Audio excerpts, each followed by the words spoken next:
Hey guys, this is Raz, and I wanted to start this episode by asking you guys to do 3 quick things for me. 1, subscribe on iTunes to make sure that you don't miss a single episode that we're putting out each week. 2, give us an iTunes review so you can brag on us a bit and help other people find this podcast. 3, go to mycampaigncoach.com and subscribe to our email list so that you don't miss a single content update that we send out each week. Thanks in advance for the help, and let's get to the episode. This is the My Campaign Coach podcast, where we talk about how to win elections. Every week, we let you hear straight from the best consultants, operatives, and candidates in the game, all for one reason: to help you win. For more information about how we can help you win, visit mycampaigncoach.com. Now, here's your host, Raj Schaefer. Welcome to the My Campaign Coach podcast. Today we're talking to Aaron Harris about managing campaigns, the differences between partisan and non-partisan races, and what you can do to avoid losing your race due to voter fraud.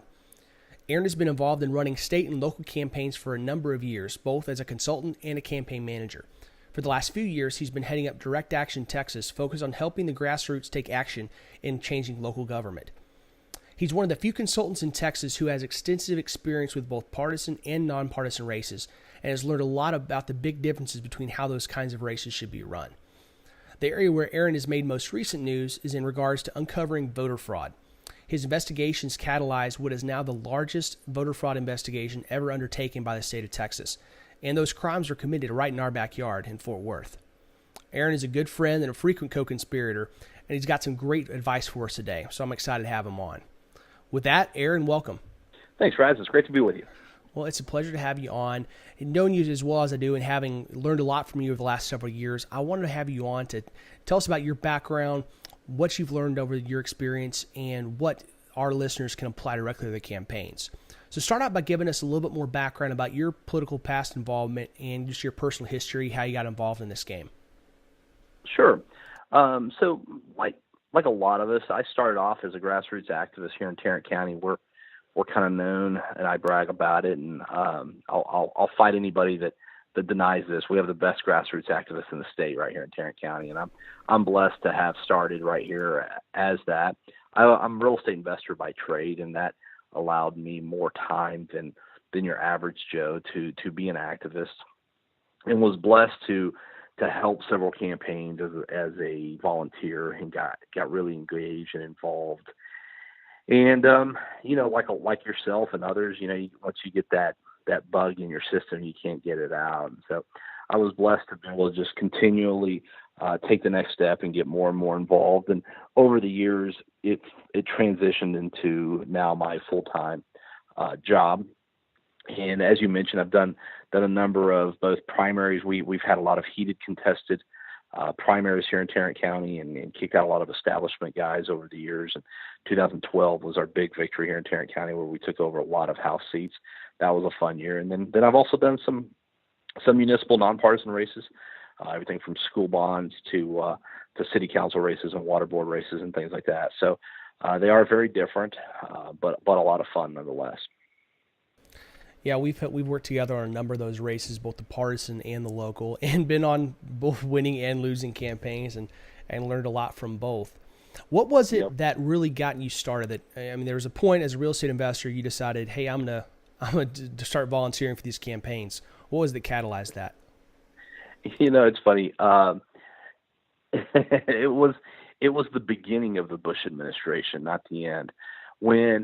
If you recall back in 2000 when Bush won and he nominated his cabinet, and he had Rumsfeld and, of course, Dick Cheney was his VP, and all these guys that he put in office, and Condoleezza Rice and all these folks. And I remember reading in the Weekly Standard and all these conservative reviews and all these newspapers about how we now had this conservative administration, how awesome it would be. And I remember one of the first things they tried to do was Social Security reform and some form of privatization. As soon as Bush brought it up, the media immediately started screaming and yelling that he was selling, our future down the road, and everybody was gonna find themselves old and broke. And Bush gave up immediately without a fight. And oddly enough, that was what made me go, wait a second, we can't even fight over something this fundamental. Where's our backbone? And that's what got me started to paying more attention and getting more engaged and involved, and it kind of went from there. Well, it's definitely been a wild ride since then. Let's start out by talking about your experience on the partisan campaign side. A lot of our listeners, they're wanting to run for office or thinking about helping a campaign or managing a campaign for office, and many of them are at least the first look they give is towards the partisan side. And that's kind of where you started out. I know that one of the campaigns, the first one you managed, I believe, was Jonathan Stickland's state rep campaign. Talk us through some of the partisan campaigns you've worked on, and specifically looking at Johnson's race and how you guys ended up winning that. Yeah, so the partisan races, we find ourselves here in 2016, and I find that they're so much fun. And the reason being, some people have gone before us, both at the national level and at the state level, and they've done a good job of defining for voters what it is we're really fighting about in these partisan, they're primary races, right? So these partisan races, we're in Texas, our districts, as they are in most states, are for the most part either Democratic or Republican. So our fights occur in the primary, and in Texas, those are in March. And so what we're really offering voters is a choice between two different brands or three different brands of Republican candidates. And nationally, you have groups like Heritage Foundation, Heritage Action, and others. And here on the state level, you have Empowered Texans and Texas Right to Life and other conservative organizations who have defined for voters the difference between a conservative and a Republican. And voters understand that. They understand the difference between a Ted Cruz and Mitch McConnell, for example, in D.C., or here locally would be the difference between, say, a Joe Strauss and a Matt Rinaldi. We know that difference as a primary voter. So partisan races are so fun because you're going out there and letting voters know that the values that they actually espouse, the values that they hold dear, are actually represented by these conservative candidates, not the same old establishment Republicans, which ultimately I think voters are just as sick of establishment Republican politicians as they are Democrat politicians. And so I love those types of races. They're very red meat. By red meat, I mean you can throw out good conservative issues and divide your voters. And when I mean divide your voters, from a data perspective, from a response, when you go out and do surveys, these are issues that are clearly defining. If somebody's pro-life or pro-abortion, that's a clear dividing line in a voter. And so these partisan races are so much fun. The reason I think they're fun is because I find that we have the numbers. The numbers are on our side. The majority of voters want a conservative elected official to represent them. So our job is just to explain to them what their two choices are. And what I find is that when we do that, when we do it in an articulate manner and we do it well, we win. And we win on issues that people like you, Raz, and myself hold very dear. And so I think that's a lot of fun, especially with a candidate like a Jonathan Stickland, or, we have Connie Burton, of course, here in Tarrant County, who give us the opportunity to really define those values to the voters. And what we find is that the voters reward those candidates with victories. So those are a lot of fun because of that, because you're getting to champion the very core issues that define us as conservatives. Well, those have been a lot of fun for both of us, both with Jonathan's race and Matt Rinaldi's and Connie Burton's. These are folks that, like I said, we get to divide things up from the data perspective along clear dividing lines. Now, in Jonathan's case specifically, talk us through that first race, because that was a hotly contested primary, one that he started out running against an incumbent, ended up running against a new guy. Talk us through that race. Well, the biggest learning curve of that race was both Jonathan and I had always been grassroots guys punching up. And I remember in that race, we sat in a room one day and we looked at each other and we had a conversation for the first time about how we were having to change our outlook on campaigns, on messaging, on what we were doing, because he was now the incumbent and we were defending his seat. In the past, it's so weird, right? And so we had always been these whatever disparaging adjective the establishment wants to use. They'll call us Tea Party. They'll call us, wild-eyed conservative. My favorite is movement conservative. They say that like as if it's a disparaging thing, right? A movement conservative is somebody who cares more about the movement than the personality. And I think it's a great thing to be called a movement conservative. And so as a movement conservative, we'd always been part of the rebellion and trying to oust the establishment. So in Jonathan's race in 14 was the first time that he and I were in a position of being the incumbent state rep defending that seat. And so what does that mean? For example, one of the things that we had to take very seriously was a consideration of the things that we did or said triggering the Austin lobby. So the lobby is a very opportunistic group of people. They're not as ideological as we are in the grassroots. They're opportunistic. Where they see blood in the water, they will spend money, and if they don't see blood in the water, they will stay out. So there was a lot of times where we discussed things. If we do that, it may or may not trigger more spending by the lobby. And so those were types of considerations that when our movement was younger, we didn't really think about because we hadn't been in a position to be an incumbent, having been in Austin for a session. So that was a really interesting experience with Jonathan's race. The nice thing about that race was he had a voting record, a track record to go on. He came out of that first session rated the most conservative member of the Texas House. So that was the best thing for us, was Jonathan could go out and say, hey guys, I ran on a promise to go to Austin and be conservative. And I did just that. He often talks about how everybody runs on the campaign trail as a conservative. I mean, even I heard John McCain one time talk about how he's a conservative. But, it's one thing to talk about on the campaign trail. It's another thing to go to D.C. or go to Austin and do it. So what we had in that race was a track record. We had every scorecard in the state of Texas ranking him either first or second most conservative. So he was able to run on that. And oddly enough, when your voting record is as strong as Jonathan's is, or Matt Rinaldi's, or some of these other guys, it makes it so easy to campaign on. Because once again, I believe we win these issues when we can show the voters. And what happens with these incumbents like Jonathan and Rinaldi and Tony Tinderholt and others like that is they have clear scorecards, clear voting records to show. So from that perspective, it actually makes it a little easier because you're not just making promises now. You're saying, hey, I made a promise. I went down. I was tested under fire.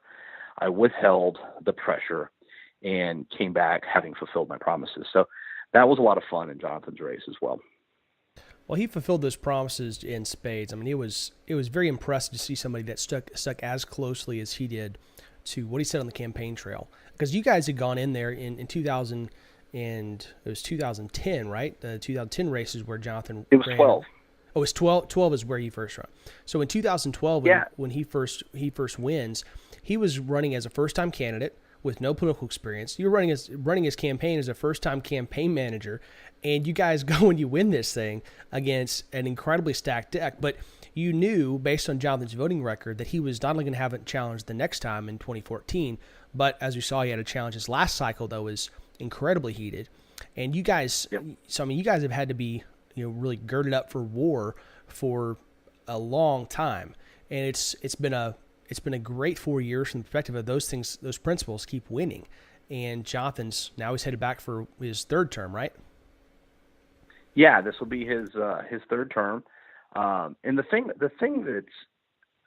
about being as conservative as Jonathan, and when you go down and actually stick to your guns and do the right thing, and you're unwavering in that, is that you're almost guaranteed that you're always going to be challenged. The Capital Insider last cycle wrote an article at the end of the session that said that Jonathan Stickland is the only guy that Joe Strauss, Speaker of the House, wakes up every day trying to figure out how to stop. And that's a fact. That's a fact. It's also like the best thing somebody could possibly say about Jonathan, right? And the good thing about that is we all applaud him for that. The problem with that, if you want to call it a problem, is that he'll always be challenged. So he'll have to consistently be defending that seat, which he and his supporters and myself and others are happy to defend, but it does bring about a stress level and a work that most people just simply would rather not have to do. They would rather avoid.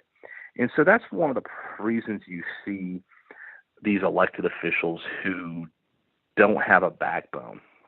That is one of the factors is they think, if I don't pick this battle, if I just compromise on this issue or this vote, I might avoid just once, which turns into twice, which turns into 10 times.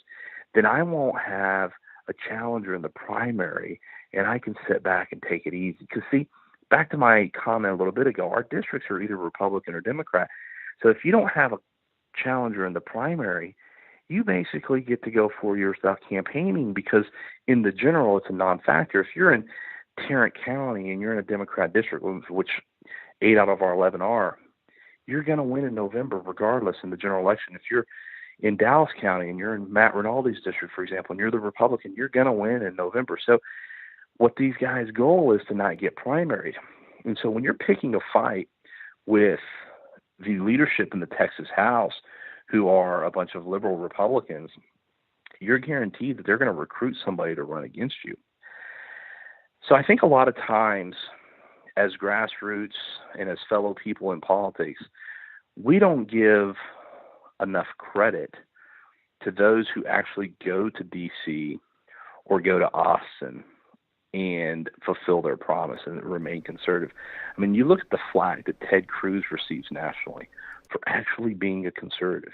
You look at the flack that Connie Burton is receiving right now in the Texas Senate for actually sticking by the values that we've asked her to stick by. And I think a lot of times we underestimate or undervalue the sacrifice and how hard it is to actually do that. And that's why we should really appreciate those who actually do it, because they are few and far between. But let's not forget there's a very real sacrifice that comes with that. No, there's no doubt about it. Well, one of the things that I want to mention before I forget about it was that I loved about the way Jonathan ran this last campaign. So through Frontline Political Strategies, our direct voter contact company, we were working with you guys over on Jonathan's campaign to do several passes knocking doors through the district. And that's right. One of the things I know directly during the get out the vote phase of the campaign, we were out there knocking thousands of doors a day, and the campaign was knocking thousands of doors a day. We knew it was going to be a tight race. The speaker and his guys had poured hundreds of thousands of dollars into this race, and it was coming down to the wire. And Jonathan, this is just one of my favorite things for a candidate to do when he's got that many people in the field. Instead of him being out there in the field where he could talk to one voter at a time or every half hour or 15 minutes or so, what he did was he sat in the campaign office, and every one of our block walkers had his cell phone number. And if there was ever a point when he had the voter that was undecided about support or a yard sign, they were literally instructed to say, hey, hold on just a second. Let me call Jonathan. I bet he would love to talk to you and answer this question. And Jonathan was literally, he spent the full day for several days in a row on the phone fielding calls from the 20 or so block walkers out there, talking to every single voter that had a question or a hang up. And the number of votes that he converted, pulled from undecided to yes, and the number of yard signs alone that he got put out there in supporters' yards absolutely blew my mind, and was an example of some very hard work on the part of a candidate. Yep. Yeah, I mean, one of the things that I really appreciate about Jonathan, and I've encouraged candidates that I've worked with in the last few years to do, is to put their cell phone number on all their push cards and all their mailers. At the end of the day, voters really reward and appreciate an elected official or a candidate who's approachable, right? And so I experienced the same thing you're talking about. I remember one in particular. I knocked on this guy's door, and he asked me some question about how Jonathan's, stood on some obscure issue that honestly I didn't even know what it was. And I remember telling the guy, man, I don't know, but here's his cell phone number. Give him a call, and and he'll answer the question, because I just don't know. And I left and went on to the next door. And I remember about 5 or 10 minutes later, I was I was still on the same street, but I was a good ways down, maybe a couple blocks. And this guy comes running down the street. He says, hey. I said, yeah. He goes, I called Jonathan. He took my call. He answered my question. I can't believe an actual elected official would answer my question. Can I get a yard sign? That's and awesome. He tracked me down to get a yard sign. I gave him a yard sign. He went and put it in his yard. And I'll tell you this, when a voter reaches out to a candidate or an elected official, in this case running for re-election, if they talk to you, you're probably going to have that vote for life. And I'm going to use a stat that we all probably know, but that's, congressional approval rating is around 11%, goes up and down.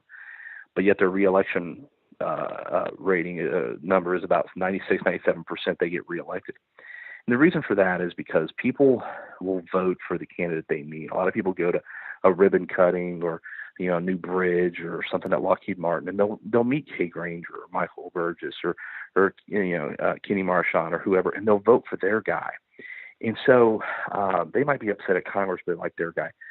What you want as a candidate is for your candidate, for your elected official to talk to as many voters directly as he can or she can. Because once that voter talks to that person, the odds of them talking to the opponent are slim to none, and they'll vote for you over and over and over again. So I highly encourage everybody to put their cell phone number on everything they can, especially their website. One of my pet peeves is when I go to a campaign website and all they have for contact me is an email or a Facebook. Please, campaign managers, candidates, consultants, don't let your campaign do that. Make sure that you're accessible to voters. If you're not accessible to voters when you're running, they know you won't be accessible to them once you're in office. Absolutely. Well, and one thing that Jonathan did during that first campaign, and it has done a lot since then, and we talked to Matt Krause in the last episode, and I know that Matt, he knocked over 7,000 doors personally during that first race. And I think Jonathan, he knocked a similar number during his.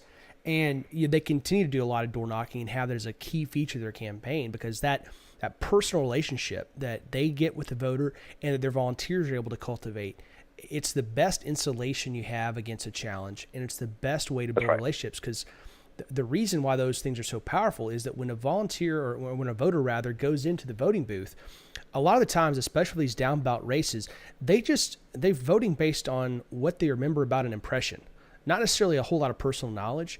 They're just saying, oh yeah, I know one of three of these guys, or I've heard something good about them, or I think was good. And so they make their vote based on that. And if you've gone there to their door, you've talked to them on the phone, you've made yourself available to their contact, what they're going to remember is they care about me. They want my feedback, and they will represent me. And Matt and Jonathan, Matt Rinaldi as well. I mean, these guys have done awesome jobs of building those relationships, and they've all been those types of guys that have taken a lot of those arrows and challenges, and the fact that they've worked so hard has protected them, even in some tight races, from those kind of challenges with a lot of money and even being outspent by the speaker and by others. It's very impressive. Well, that's right, and that's our secret weapon, if you will, right? You look at these races where Jonathan, Matt, Giovanni, Stephanie Click, they all got swept in at the same time in 2012. We had a big kind of Goldman as well. We had a takeover, if you will. The interesting thing about that is I credit that to Wendy Davis. And people say, what? Yeah, you're exactly right. Well, Wendy Davis sued over our redistricting, which is what delayed our primary. So our primary ended up getting moved from March all the way back to May due to the lawsuits over redistricting. And what that did was it allowed all of us that were challenging these incumbents, in some cases, these were committee chairs, et cetera, we were challenging. It gave us that many more months to block walk. We didn't have more money, but we had more time.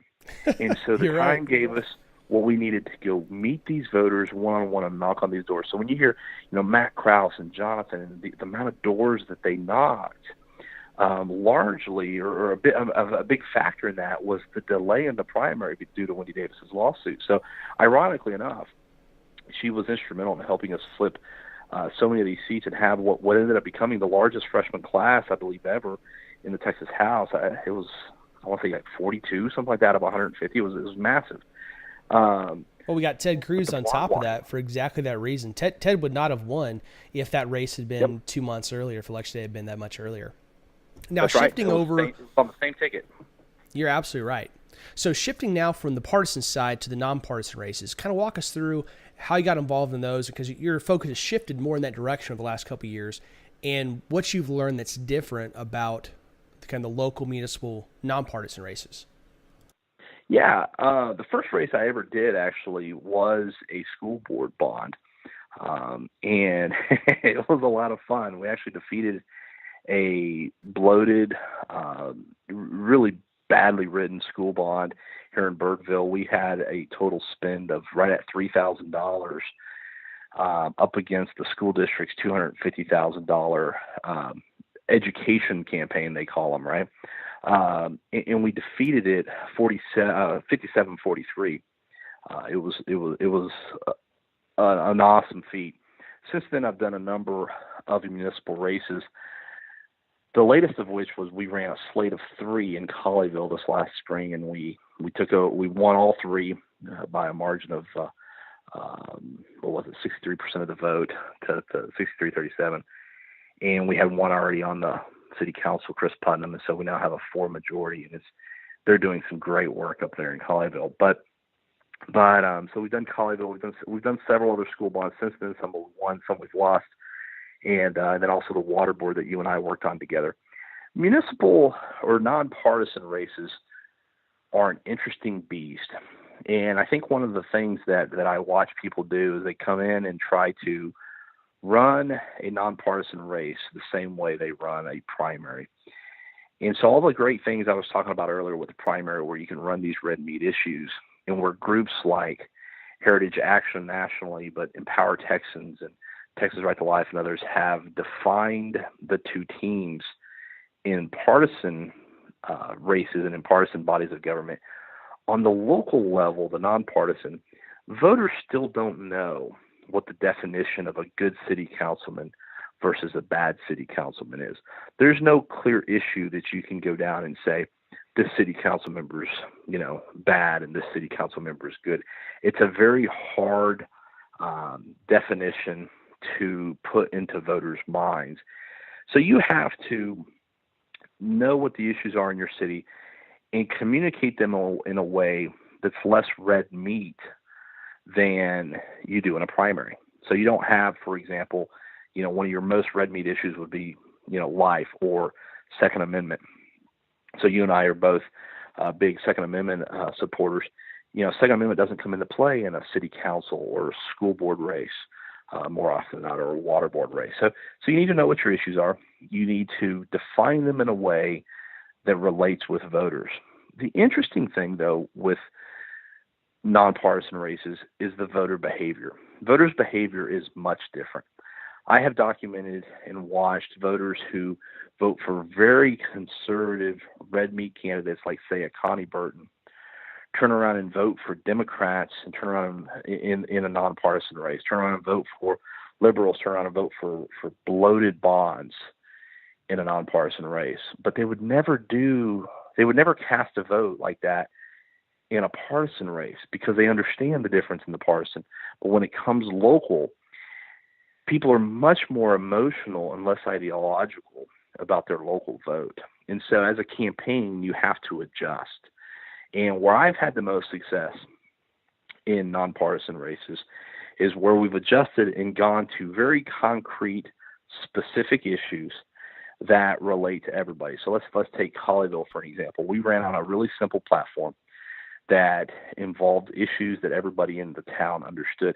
The first of which was, in the year of Donald Trump, was one that really resonated. And this was back in May, before this whole thing really picked up steam. But we ran on, one of our candidates ran on term limits. And this year, everybody kind of resonates with term limits, because the frustration level is kind of a 9 out of 10, right, or 10 out of 10. But we also ran on water bills were really high in that town, and there was people getting over $1,000 water bills, and a lot of people getting $500 to $1,000 water bills. And so we ran on, the city's running their water as a profit center. We ran on that. people understood that. Why? Because they're opening their bill every month and getting these water bills. And we talked to them about very simple ways we were going to get that under control. And they understood it, and they bought the message. They understood term limits. They bought the message. We talked to them about some development going on and a change in the city planning. They understood it, and they bought it. So we gave them 3-4 different talking points that were simple to understand. They weren't hypotheticals. They weren't things that were happening to other people. These were things that were happening to them. Their water bill was coming in their mailbox every month, so they could see it. And so we delivered on those promises. We won that race. And then, incidentally enough, they put a lot of those on the ballot this last month in November just now, and they did them in the form of charter amendments. And term limits actually passed by 86.24%. Another thing we put on the ballot was ethics reform. We require now conflict of interest disclosures, not only by the city council members, but we also required it by the city manager, the police chief, the fire chief, and the development director, the planning director. So the staff also has to do a conflict of interest. That's awesome. And citizens love that, right? That one actually passed higher than term limits. Term limits was 86.24, and this was 86.54. A couple more people voted for ethics than for term limits. And so yeah, when you communicate a clear message, but the message is different. The message tends to be more in their backyard, their daily lives. You try to go in and run a nonpartisan race on the same red meat issues that you do primaries, and in my experience, you're just not going to find as much success. Part of why I really wanted to have you on here today was that there are so few people that understand or that have the experience with both types of races. And we have listeners that'll be running for municipal races, from school board to city council, as well as on the partisan side, from state house and county level stuff to Congress. And for both the managers, the consultants, the candidates, you got to make sure you really make integral in your campaign plan those differences, because we've seen it personally being on the losing side. Your inability to do that is going to determine whether you win or lose. Now, shifting over, still on the municipal side, because this is where we've seen most of this voter fraud, you catalyzed what's now the biggest voter fraud investigation in Texas history, and it really came about by an accident. And we don't have time to go into all the details, but I'm going to link in the show notes to a full presentation you did on what you uncovered and really how you figured it out. Talk to me a little bit top level about how voter fraud occurs, where it is a real issue, and how campaigns can keep an eye on that for that and not let it make them lose.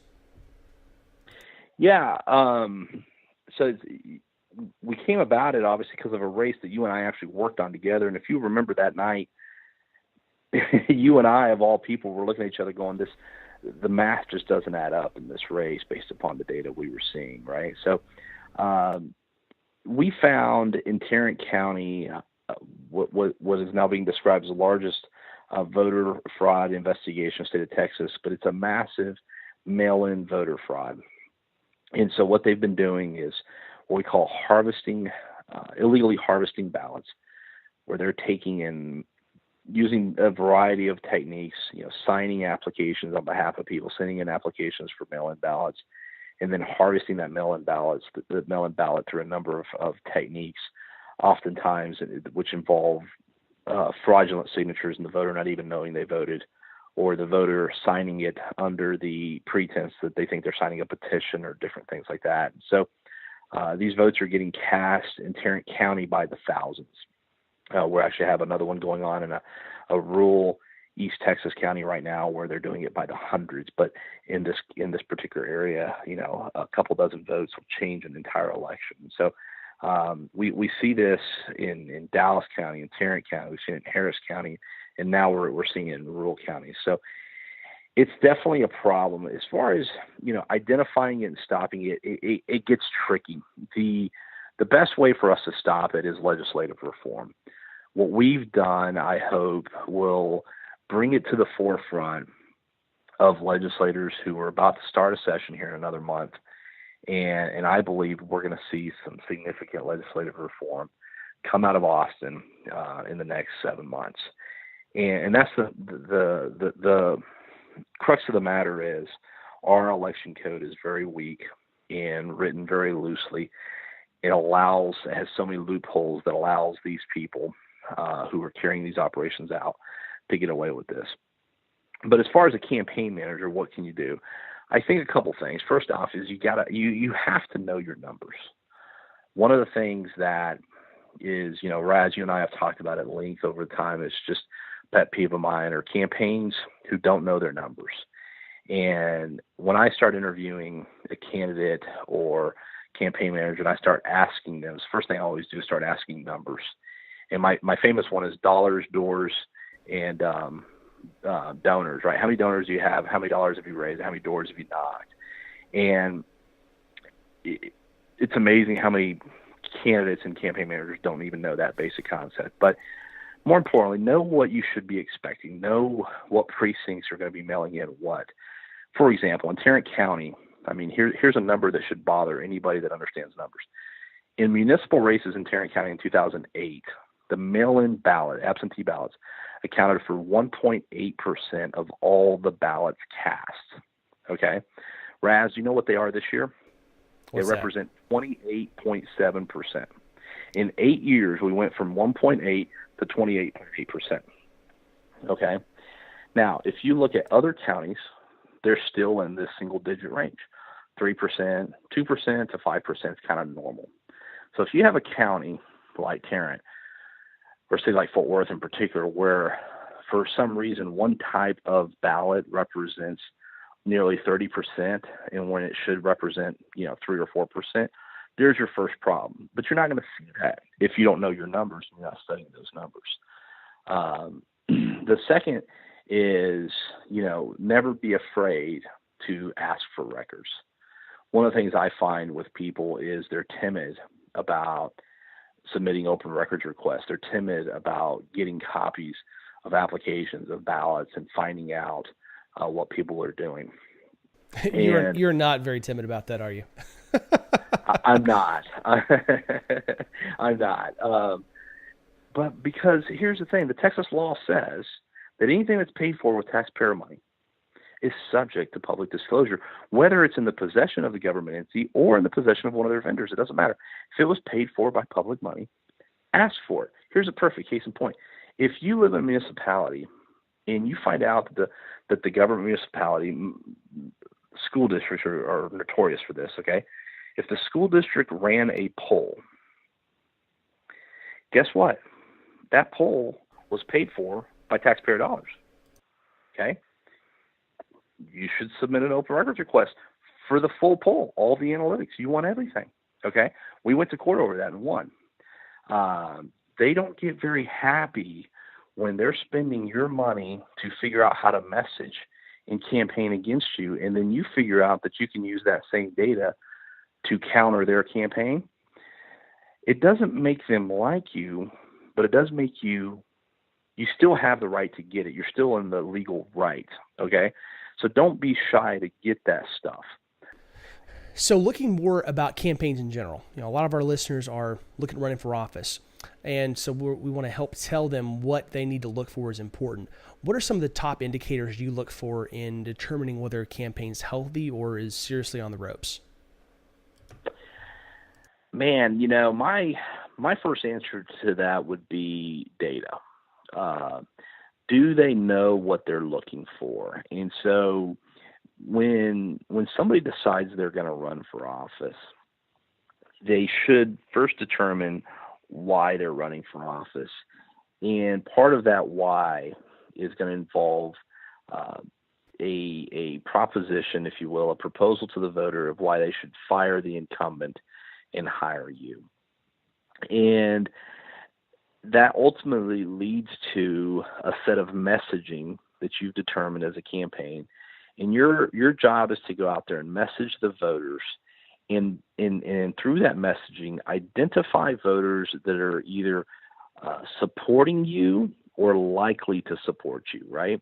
So it's what we call in the industry a hard support or a soft support. And we do all this, we're talking earlier about block walking. Of course, you do block walking, you do phone banking, you do polling, you do all these different voter contacts. And at the end of the day, you do it so that you can identify your voters. And if a campaign understands what the messaging is that's going to define a supporter versus a non-supporter, and has put in place mechanisms to identify those people, then that's a good start. What I find is I see these campaigns where they're doing a lot of block walking, but they've been asking, through the life of the campaign, they've asked 20 different questions. And what happens is the response to those questions all go into a database or a spreadsheet, and you don't have any usable data. There's nothing in that data that tells me whether or not they support my candidate and whether or not we should drive them out to vote.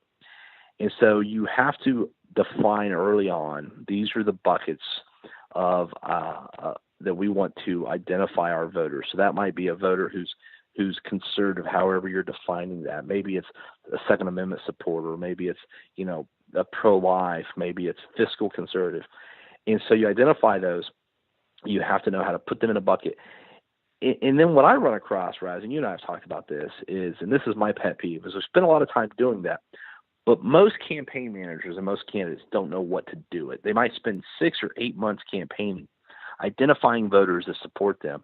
And then my next thing on a healthy campaign is, what are you going to do with that? And you do all that for one thing, and it's called GOTV. And GOTV is an acronym that stands for Get Out the Vote. And so my next question to a campaign manager is, what's your GOTV strategy? What's your GOTV plan? And a good GOTV should take all that data and say, okay, these are the voters who support us, and we're going to get them to the polls. And the way you get them to the polls is by touching them over and over and over again. And what do you mean by a touch? Isn't physically touching them. It's going to be a phone call, an email, a knock on their door. And you keep touching them one way or the other until they go to the polls. So at the end of the day, the answer to your question, how do I measure a healthy campaign? The most important thing for me is, do they understand how important the data is and how to use it? Because you can go out and you can only kiss so many babies. You can only give so many speeches. You have to be able to get out to the voters at large and identify them and get them to the polls. Yeah, a lot of campaigns, first of all, they don't go out and capture that data. It's not a priority to them to get out and knock the doors, to do that hard work. And then of the ones that do, like you said, they don't do anything, or they don't know what to do with the data. They may know that they want data, that it's a good thing, and they'll tell you to ask all these questions when you're going door to door. But when somebody gives me a list of a ton of questions they want me to ask voters at the door, my next question is, okay, what are you going to do with this? Because if they don't have a concrete plan, I'm like, well, I'm not going to ask the question. Because every question that you ask, every data point that you collect, it has to have a specific use. And that's primarily segmenting your voters into microtargeting their most important issues, understanding why they support you, understanding their intensity of support. And really, like you said, it's all about going back to the get out the vote, that final phase of the campaign, and making sure you know exactly how to get them as quickly and cheaply as possible off their couch, into the polling booth, punching that button for your candidate. That's right. When you're on the phone with the voter, or when you're at the door, outside your GOTV campaign, which is the last couple of weeks, when you're on their door, everything you say to them should be one of two things. You're either trying to persuade them that your candidate is their candidate, or you're trying to identify them on issues. And normally you have either a persuasion script or a voter ID script. Sometimes you have hybrids. Hybrid scripts can be tricky, but they can be done. But everything you're doing should be one of those two things. You should be knocking on voters' doors, persuading them that Raz Schaefer is the cat's meow and the guy to vote for. Or you should be identifying. And the problem I find is what you just said. People will hand you a script, and they've got all these questions on there, and you go, this question doesn't persuade them to vote for my guy because it's a question about them. Secondly, it doesn't tell me anything about them that I can actually use to drive them out to vote or to know where they stand. And so always think about that in every script, whether it's a phone script or a block walk script. Is this a persuasion script, or is this a voter ID script, identification script? And it should fall into one of those two categories until you get to the end, and then you get into your GOTV. But your voter ID and your persuasion scripts gave you the data you need to run your GOTV script, right? And so I think that's one of the mistakes we've made in the past is not putting enough thought process into our scripts, not being as intentional in our script making as we should be to make sure we walk away from that door with data we can actually use. Yeah, I know that I've fallen victim to it. I've seen lots of campaigns. I mean, crafting a script is a time-consuming process, and it's really easy. You get an email from somebody saying, "Hey, write me a script. We got to put this in the field in a couple hours." And you slap something together, and it looks pretty good on your first reading, and maybe the candidate's all right with it. But it's really an important piece of the puzzle, because not only is it going to determine whether you have the information you need for get out the vote at the end and real actionable data, but it's going to, if you have a bad script, it's going to waste a ton of time from whether it's paid walkers or volunteers. I mean, yeah, the amount of resources you're going to waste by having a bad script is huge. Just like you wouldn't throw together, I hope you wouldn't throw together just a last minute press release that doesn't have spell check run on it and doesn't check for commas and grammar. You shouldn't be putting a survey into the field without really thinking about it, having specific purposes for the questions, and knowing that you even down to the answers, that your answers that you're giving them are the buckets that you need to divide into based on how you're going to message to them down the line. And that just does not get enough attention from most of these campaigns. What are some of the other things as you're just getting your campaign underway, both from you decided to run to launch and kind of getting it out the door, that they need to be paying attention to beyond that initial data and block walking? I always go back to the numbers, right? So the things to look for is, do you know what your core messaging is, and are you sticking to it? I think the natural tendency when you're in a campaign, there's a lot of moving parts. And there's a lot of things going on. And the mistake that I have made a lot, and I watch other people make, is trying to react to everything and allowing the circumstances as the bullets start flying to get us off of our plan. And what I mean by that is you typically have in a campaign 3 to 4 talking points. Know what they are, and know what they are, and stick to them. Don't allow your opponent or the crazy lady in the neighborhood you just block walked to throw you off. Stick to what your message is. Where I've had the most success, I talked about Colleyville earlier. We had such good success in Colleyville, winning a slate with 63% because we had our talking points and we drove the message and we never veered off of it. One of the biggest things I see, and I see this with my staff, we'll go out and we'll block walk and they'll come back and I'll say, "How was it today?" Say, "Oh, it was horrible." And I said, "Really, what happened?" And they'll tell me a story about somebody who was a really bad confrontation at the door. And then I'll pull up their numbers and I'm like, "You had 95% positive and 5% negative." But they allow that 1 negative or 2 negative interactions for the day to define their narrative. And they now want to respond to that. So my challenge to any campaign manager and candidate out there is don't respond to the 5%. Don't respond to the 10%. Stay on message. Know what your message is and stay. And that's something I look for when I go out as I meet with campaign managers and candidates is I ask them, what's your message? What's your plan? And if they can't articulate that right off the tip of their tongue, that's problematic because that's the core of what you're doing as a campaign. Everything's centered around those 3 or 4 talking points. The second thing I like to ask to kind of gauge where they're at as a campaign is I like to ask them what their budget is. And there's a reason for that. I'll say, "What's your budget?" And then I'll ask them how many voters they need, how many votes they need, how many people are going to cast a vote in their election, and how many of those they need to win, which is obviously 50 plus 1, right?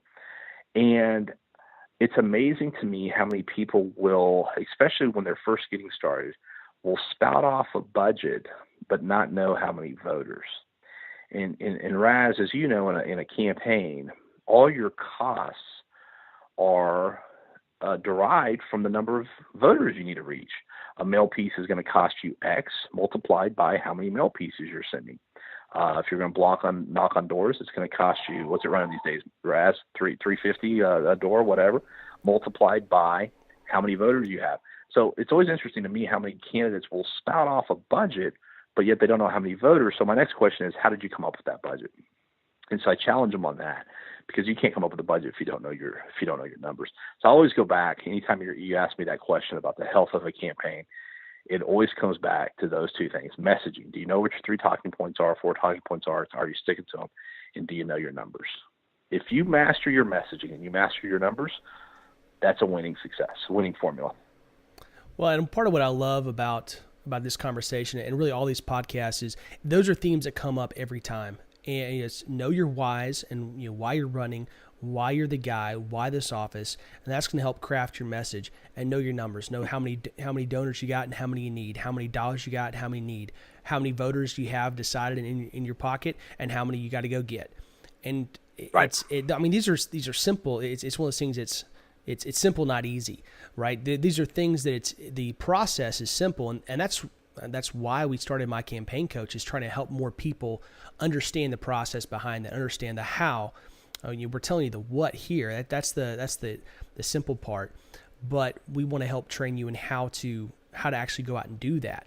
And more candidates, right. if they understand those simple, not easy principles, guys, you're going to go out there and crush it. And so I think that's just so valuable, and that's why we keep repeating it so much. Oh, absolutely. That's right. Don't deviate from that. Don't spend your time chasing all these other things out there. It's about your message and your numbers, your message and your numbers. And if what you're doing isn't getting your message to those number of voters that you've identified, then you're wasting your donors' money and you're wasting your own time. Aaron, I can't thank you enough for coming on.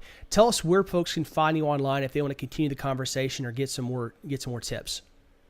Absolutely. So our website is directactiontexas.com, directactiontexas.com, and then you can also find us on Facebook at Direct Action Texas. And if anybody wants to email me directly, they can email me at Aaron, AARON, at directactiontx.com. Fantastic. Well, folks, we'll put all those notes in the show notes, and hope you guys will take Aaron up on that. He's got some awesome advice. He's a great guy to talk to. Thank you so much, Aaron. And with that, we'll talk to you guys again next week. Please subscribe and rate us on iTunes to help spread the word. We'll be back with you next week with more campaign insights from My Campaign Coach.